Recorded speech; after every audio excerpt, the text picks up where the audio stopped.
നിങ്ങൾക്കറിയില്ല അല്ലേ?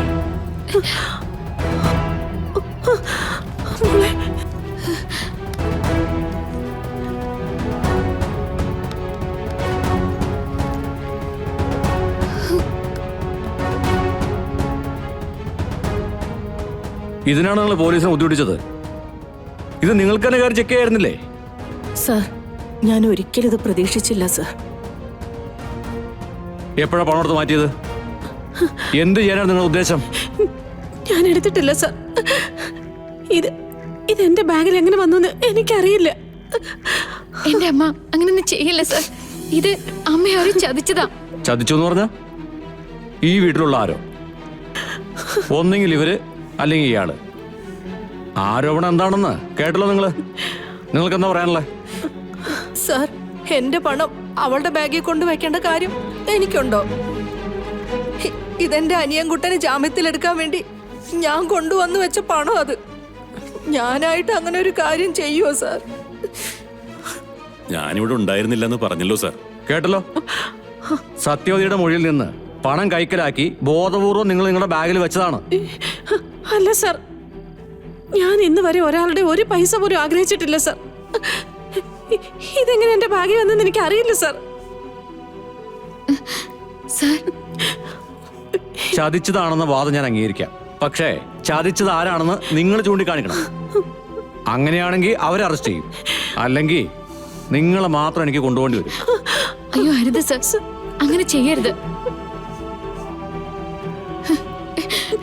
അമ്മായി അമ്മായി അമ്മ ഒരിക്കലും അങ്ങനെ ഒരു കാര്യം ചെയ്യില്ല. അമ്മ കൊണ്ടുവരുതെന്നൊന്ന് പറ. കേസ് കൊടുത്തു കഴിഞ്ഞാൽ കാര്യങ്ങൾ തീരുമാനിക്കുന്നത് അവരല്ലേ. എനിക്കെന്ത് ചെയ്യാൻ പറ്റും? പണം നിങ്ങളടുത്തെന്ന് സമ്മതിച്ചാ പിന്നെ തീരുമാനം അവരുടേതാ. നിങ്ങൾ സമ്മതിച്ചില്ലെങ്കിൽ എന്റെ തീരുമാനം നടക്കും. നിങ്ങളെ ഞാൻ കൊണ്ടുപോകും. ഇല്ല സർ, ഞാൻ എടുത്തിട്ടില്ല. ഇവരെ പിടിച്ച് വണ്ടിക്കേറ്റ്. അവിടെ ചെന്നിട്ട് പറയിപ്പിക്കാൻ എനിക്കറിയാം. അയ്യോ അരുത് സർ, അരുത്. എന്റെ അമ്മയ്ക്ക് സുഖമില്ലാത്തതാ. ഹാർട്ട് ഓപ്പറേഷൻ കഴിഞ്ഞതാ. അമ്മയെ വിഷമിപ്പിക്കരുത് സർ. മാറി നിൽക്കോട്ട്. പോലീസുകാർക്ക് ഒരു കംപ്ലൈന്റ് തന്നിട്ട് അതിന് നടപടി എടുത്തില്ലെങ്കിൽ അതിന് വിമർശനം.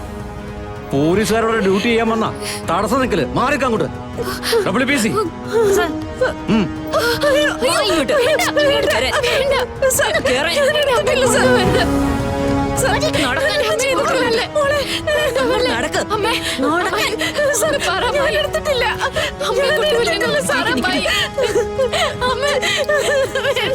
കൊണ്ടുവല്ല സർ.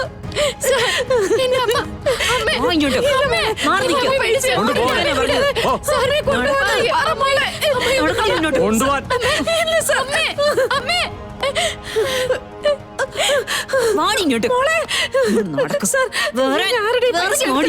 അമ്മായി അവരോട് അമ്മയെ വിടാൻ പറ അമ്മായി.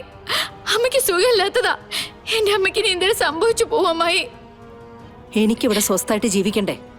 സമ്പത്തിനും ജീവനൊന്നും വിലയില്ലാതെ ഇവിടെ എങ്ങനെ സ്വസ്ഥായിട്ട് ജീവിക്കാൻ പറ്റും? കൊണ്ടുപോട്ടെ, അനിയൻ സാറിന്റെ ആരുമല്ലല്ലോ.